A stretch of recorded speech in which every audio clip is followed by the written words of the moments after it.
মাঝে মধ্যে একটু বালিশের সঙ্গে মাথা লাগাইয়া একটু চিন্তা করবেন আল্লাহর নিয়ামতের উপরে। এই মালিক বলেন, বান্দা তুই একটু চিন্তা করে দেখ, আমি আল্লাহ তোর সম্মান আর মর্যাদা কত দিছি। বান্দারে, তোর সম্মানের চেয়ে বেশি কারণ না, আমি আল্লাহ ফেরেশতার এত সম্মান দেই নাই। ফেরেশতা নূর দিয়া বানাইছি, ফেরেশতার জন্য জান্নাত বানাই নাই। মানুষ, তোর জন্য জান্নাত বানাইছি, ফেরেশতার জন্য জান্নাত বানাই নাই। তোর সুন্দর করে বানাইছি, কোরআনে বলছি, ফেরেশতারে বানাইয়া কোরআনে বলি নাই।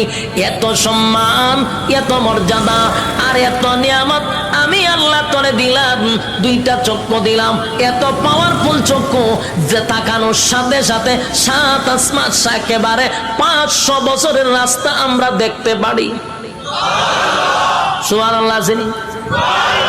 এখান থেকে তাকাইলে যে আমরা নীল আকাশ তারকা দেখি, তারকা প্রায় 200-300 বছরের রাস্তা। সুবহানাল্লাহ।